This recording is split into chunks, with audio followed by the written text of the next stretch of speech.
हम लोग जो है आयनाइजेशन एंथैल्पी के बारे में लास्ट टाइम पढ़ाई किए। अब जो है हम लोग इलेक्ट्रॉन नेगेटिविटी के बारे में पढ़ेंगे। ठीक है, इलेक्ट्रोनेगेटिविटी। ये इलेक्ट्रोनेगेटिविटी होता क्या है ये तो पहले जान लो। इलेक्ट्रोनेगेटिविटी कई बार बता चुके हैं, फिर भी रिमाइंड करा देते हैं। इलेक्ट्रोनेगेटिविटी कुछ नहीं है, it is a tendency to accept the electron in their outermost orbit. कोई भी एटम के आउटर मोस्ट ऑर्बिट में इलेक्ट्रॉन को ऐड करने का जो टेंडेंसी होता है उसको हम लोग बोलते हैं इलेक्ट्रोनेगेटिविटी। ठीक है, तो इलेक्ट्रोनेगेटिविटी टेंडेंसी हुआ मतलब आदत हुआ। हाँ, तो ये आदत किसके पास कम है, किसके पास ज़्यादा है, क्यों ज़्यादा है, क्यों कम है, यही तो पढ़ना है। ठीक है ना। तो electronegativity is nothing but it's a tendency which allow them to accept the electron. It is a tendency to attract the electron towards itself in their outermost orbit. ठीक है, तो very simple way we can say it is nothing but tendency to attract electron. Tendency to attract electron. ठीक है, tendency to attract the electron. तो tendency जो है electron को attract करने का कहाँ पर ज़्यादा होगा? Whenever there is a more amount of force of attraction between the nucleus and electron density. Whenever there is a more and more force of attraction existing between the nucleus and electron density, where there will be more tendency to attract the electron. मतलब क्या हो गया कि nucleus और electron density के बीच में जहाँ पर फोर्स ऑफ अट्रैक्शन ज़्यादा होगा वहाँ वो इलेक्ट्रॉन को एक्सेप्ट करने का जो टेंडेंसी है वो ज़्यादा होगा। यानी हमको जो अल्टीमेटली क्या देखना है, what we have to see, ultimately we have to see what is the strength of force of attraction existing between the nucleus and electron density. ठीक है, यही चीज़ तो हमको प्रूव करना है और इसी से पता चल जाएगा कि इलेक्ट्रोनेगेटिविटी किसका ज़्यादा है और किसका कम है। ठीक है, तो हम लोग देखते हैं, अब स्टेटमेंट देखते हैं, ट्रेंड क्या है।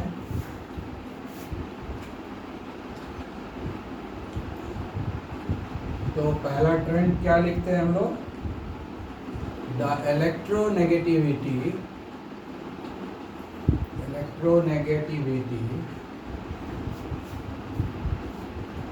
values of elements of group 15 are higher than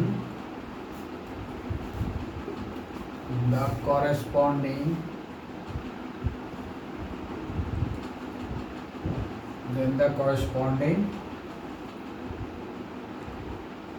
elements of group 14। इसी को एक्सप्लेन करना है। यानी इलेक्ट्रोनेगेटिविटी जो है एक ग्रुप 15 एलिमेंट का इलेक्ट्रोनेगेटिविटी ज़्यादा होगा।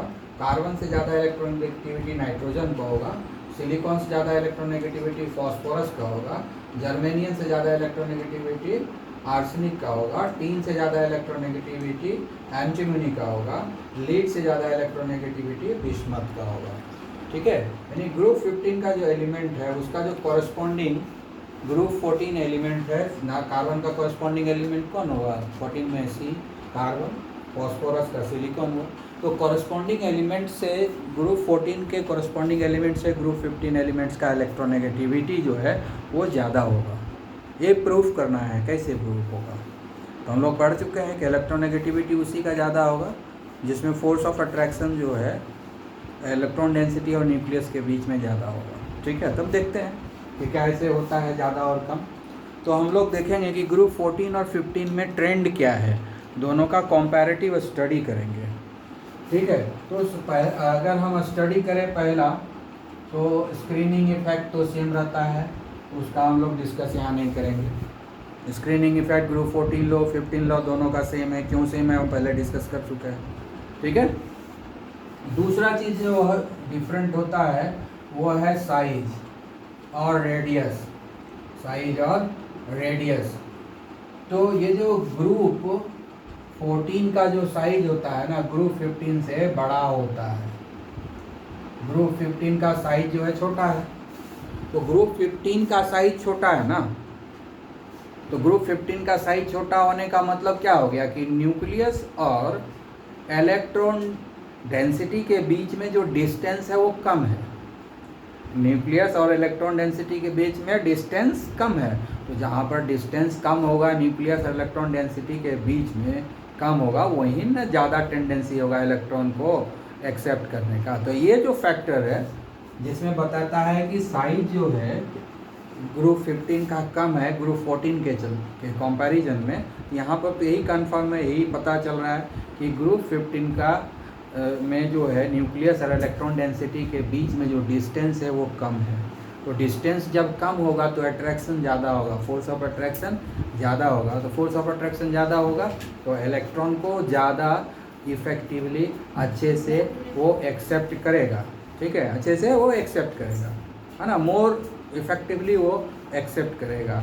तो इसीलिए इलेक्ट्रोनेगेटिविटी ग्रुप 15 का ज़्यादा हो गया। ये एक फैक्टर तो प्रूव कर दिया, ग्रुप 15 एलिमेंट्स का इलेक्ट्रोनेगेटिविटी जो है ज़्यादा होता है। दूसरा फैक्टर में हम लोग देखते हैं न्यूक्लियर चार्ज, ठीक है, न्यूक्लियर चार्ज। न्यूक्लियर चार्ज जो है ग्रुप 14 और 15 में न्यूक्लियर चार्ज ग्रुप 15 का ज़्यादा है। न्यूक्लियर चार्ज जो है ग्रुप 14 के मुकाबले ग्रुप 15 में ज़्यादा है न्यूक्लियर चार्ज। अब न्यूक्लियर चार्ज ज़्यादा होगा तो फोर्स ऑफ अट्रैक्शन ज़्यादा होगा, जिसमें न्यूक्लियर चार्ज ज़्यादा होगा उसमें फोर्स ऑफ अट्रैक्शन ज़्यादा होगा, क्योंकि न्यूक्लियर चार्ज ही तो मेनली रिस्पॉन्सिबल है फोर्स ऑफ अट्रैक्शन को डेवलप करने के लिए। तो चूँकि न्यूक्लियर चार्ज ग्रुप 15 के एलिमेंट में ज़्यादा है, न्यूक्लियर चार्ज कैसे ज़्यादा है पहले एक्सप्लेन कर दिए हैं, इसलिए दिमाग में वो याद करना है कैसे ज़्यादा है, ठीक है। तो ग्रुप 15 में चूँकि न्यूक्लियर चार्ज ज़्यादा है, तो ग्रुप 15 में न्यूक्लियर चार्ज ज़्यादा है 14 के कंपैरिजन में, तो फोर्स ऑफ अट्रैक्शन भी ज़्यादा होगा, और फोर्स ऑफ अट्रैक्शन जैसे ही ज़्यादा होगा इलेक्ट्रॉन डेंसिटी को अपने तरफ खींचेगा, यानी इलेक्ट्रॉन को एक्सेप्ट करने का जो टेंडेंसी है वो बढ़ जाएगा, ठीक है। ये तो फोर्स ऑफ अट्रैक्शन ही है ना जो इलेक्ट्रॉन को अपने तरफ खींचता है, तो फोर्स ऑफ अट्रैक्शन बढ़ गया ग्रुप 15 में, इसलिए वो इलेक्ट्रॉन को ज़्यादा इफेक्टिवली अपने तरफ पुल करेगा। इसलिए और पुल करने का जो टेंडेंसी है किसी भी एटम का इलेक्ट्रॉन को अपने तरफ, इसी को तो इलेक्ट्रोनेगेटिविटी बोलते हैं। क्योंकि पुलिंग कैपेसिटी बढ़ गया ग्रुप 15 का टुवर्ड्स द इलेक्ट्रॉन, तो इसीलिए इलेक्ट्रोनेगेटिविटी जो है ग्रुप 15 का 14 के कंपैरिजन में ज़्यादा होता है, ठीक है। तो ये बात आप समझ गए होंगे, ठीक है। तो हम लोग जो है अब नेक्स्ट क्वेश्चन का डीलिंग करेंगे।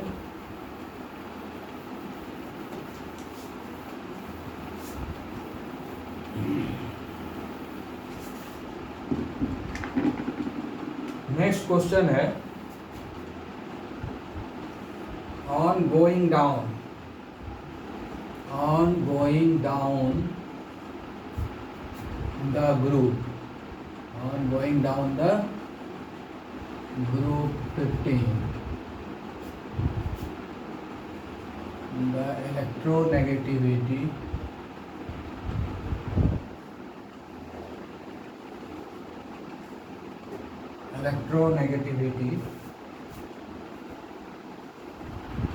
values decreases,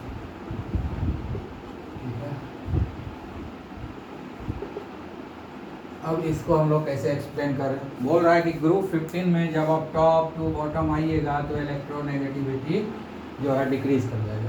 ऊपर से जब आप नीचे आएंगे तो ग्रुप 15 में if you move from top to bottom in a group 15 then you will find that electronegativity will successively decreasing, है ना, successively decreases till the bottom.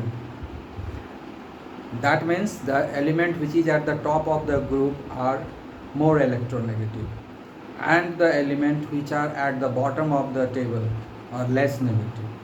So that means electronegativity decreases from top to bottom. तो कैसे explain करेंगे इसको, कैसे justify करेंगे इसको। तो सब जगह वही फैक्टर है, एटॉमिक साइज, आयन रेडियस है, स्क्रीनिंग इफेक्ट है, न्यूक्लियर चार्ज है। यही 3-4 फैक्टर है जिसके बेसिस पे ये सारे चीज़ एक्सप्लेन हो जाता है। बस उसी पे दिमाग लगाना है, इधर उधर कहीं नहीं है। तो 4-5 फैक्टर पे ही ध्यान देना है। मेनली है स्क्रीनिंग इफेक्ट, न्यूक्लियर चार्ज, यही सब जगह ज़्यादातर डिसाइड करेगा।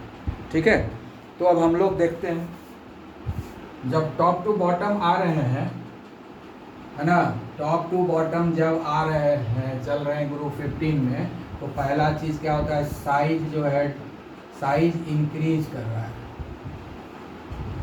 ठीक है, साइज जो है इंक्रीज कर रहा है। उसके बाद दो शिल्डिंग इफेक्ट, शिल्डिंग इफेक्ट किसको बोलते हैं, स्क्रीनिंग इफेक्ट को दूसरा नाम है। शिल्डिंग इफेक्ट भी ऊपर से नीचे जब जाएंगे तो बढ़ जाएगा। ठीक है, उसके बाद जो है न्यूक्लियर चार्ज, न्यूक्लियर चार्ज भी बढ़ेगा ऊपर से नीचे। न्यूक्लियर चार्ज भी बढ़ता है ऊपर से नीचे, ये भी बताया जा चुका है। ठीक है, और जब टॉप टू बॉटम जाता है ना, तो शिल्डिंग इफेक्ट क्या करता है, शिल्डिंग इफेक्ट आउटवेज, पढ़ा चुके हैं पहले ही, outweighs the nuclear charge, nuclear charge के इफेक्ट को आउटवेज कर देता है, ओवर पावर कर लेता है। ठीक है, अब ध्यान देने वाली बात है कि साइज अगर इंक्रीज करता है तो फोर्स ऑफ अट्रैक्ट, जो डिस्टेंस होता है ना न्यूक्लियस और साइज जब इंक्रीज करेगा तो न्यूक्लियस और इलेक्ट्रॉन डेंसिटी के बीच में डिस्टेंस बढ़ जाएगा। जब डिस्टेंस बढ़ जाएगा तो फोर्स ऑफ अट्रैक्शन कम हो जाएगा, और जब फोर्स ऑफ अट्रैक्शन कम हो जाएगा तो इलेक्ट्रॉन को एक्सेप्ट करने का टेंडेंसी कम हो जाएगा।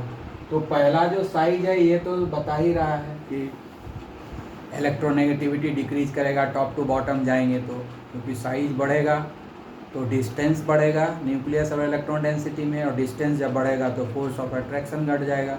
फोर्स ऑफ अट्रैक्शन जब घटेगा तो क्या होगा, इलेक्ट्रॉन को एक्सेप्ट करने का टेंडेंसी भी घट जाएगा, डिक्रीज कर जाएगा। तो पहला चीज़ तो कंफर्म कर लिया।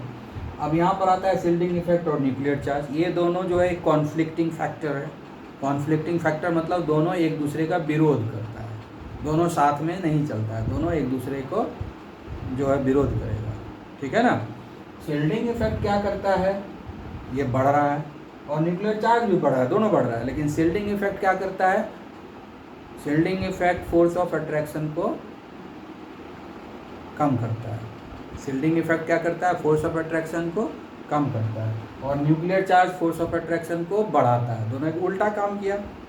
तो जब एक दूसरे के अगेंस्ट उल्टा काम करेगा, देखेंगे किसका काम ज़्यादा मजबूत होता है। उस कंपैरिजन में देखते हैं कि शिल्डिंग इफेक्ट जो है न्यूक्लियर चार्ज के कंपैरिजन में ज़्यादा काम करता है। इसको ओवर पावर कर लिया, ओवर पावर कर लिया तो अल्टीमेटली शिल्डिंग इफेक्ट का जो असर होगा वही दिखेगा। और शिल्डिंग इफेक्ट क्या करता है, लूजली बाउंड कर देता है इलेक्ट्रॉन को, फोर्स ऑफ अट्रैक्शन को कम कर देता है। जब फोर्स ऑफ अट्रैक्शन कम होगा तो इलेक्ट्रॉन को एक्सेप्ट करने का टेंडेंसी भी तो कम हो जाएगा। ठीक है, और जब इलेक्ट्रॉन को एक्सेप्ट करने का टेंडेंसी कम हो गया, इसी को तो हम लोग बोलते हैं ना इलेक्ट्रोनेगेटिविटी, इसलिए इलेक्ट्रोनेगेटिविटी भी डिक्रीज करेगा। जब हम टॉप टू बॉटम आएंगे तो इलेक्ट्रोनेगेटिविटी डिक्रीज कर जाएगा। ठीक है, क्लियर? तो आपको समझ में आ गया होगा इलेक्ट्रोनेगेटिविटी।